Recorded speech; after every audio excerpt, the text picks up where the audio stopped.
আচ্ছা, আপনার কি বৃষ্টি ভালো লাগে? আমার না বৃষ্টি অনেক পছন্দ। আমি যখন স্কুলে পড়তাম তখন বিভিন্ন গল্পের বই পড়তাম। যেমন ফেলুদার গল্প, এরপর হচ্ছে বিভিন্ন ধরনের গোয়েন্দা গল্প যে ছিল, শার্লক হোমসের গল্প। তখন আমি জানলার পাশে বসতাম এবং আমার খালা থেকে লুকিয়ে, লুকিয়ে, কারণ উনি আসলে এগুলা পছন্দ করতো না।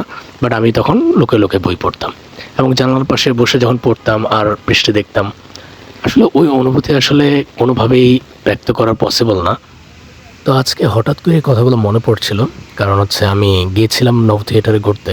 তো ঘুরতে যাওয়ার সময় হঠাৎ করেই বৃষ্টি পড়া শুরু হলো এবং মানে ওই মুহূর্তটা আমার কাছে আসলে অনেক ভালো লাগছিল।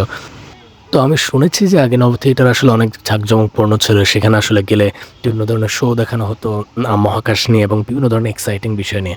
কিন্তু যখন আমরা গিয়েছিলাম আসলে সত্য বলতে আমি আসলে আপনাদের যারা নতুন ঘুরতে যেতে চাচ্ছেন তাদেরকে হতাশ করব না।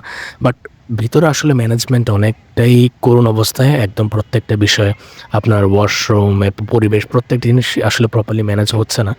এটার একটা কারণ হতে পারে যে মিলিটারি মিউজিয়ামের কারণে এখন আর আগের মতো এটার জনপ্রিয়তাটা সেভাবে নেই। এটা একটা কারণ হতে পারে। কিন্তু আমার কাছে মনে হয় যে আসলে দিন শেষে এটা একটা সরকারি সম্পত্তি। আপনার সেটার রক্ষণাবেক্ষণ করা এটা আসলে অবশ্যই আমাদের দায়িত্ব ছিল। কারণ আমরা এই ঐতিহ্যগুলো যদি ধরে না রাখতে পারি, কারণ দিন শেষে কিন্তু এগুলো বিলুপ্ত হয়ে যাবে। তো আমরা ভেতরে হচ্ছে একটা শো দেখেছিলাম। সেখানে হচ্ছে একটা হরর শো ছিল।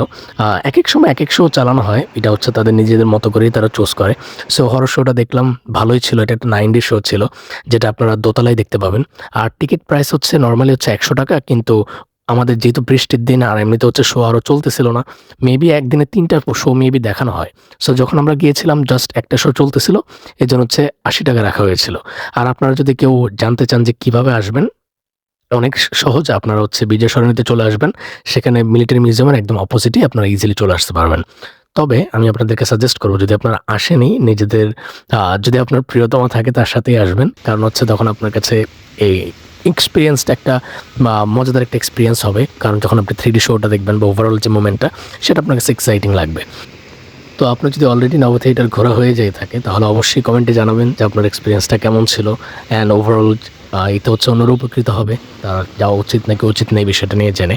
আর হচ্ছে আপনার পছন্দের গোয়েন্দা ক্যারেক্টারকে সেটাও জানাতে ভুলবেন না। আমার ক্ষেত্রে সেটা হচ্ছে ফেলুদা, শার্লক হোমস আর মিসির আলি। আমি আসলে অনেক বেশি এই ৩টা ক্যারেক্টারকে অনেক বেশি ফলো করি এবং করতাম। সো আপনাদের পছন্দের ক্যারেক্টারকে সেটা অবশ্যই জানাতে ভুলবেন না। দেখা হচ্ছে পরবর্তী কোনো ভিডিওতে। টাটা।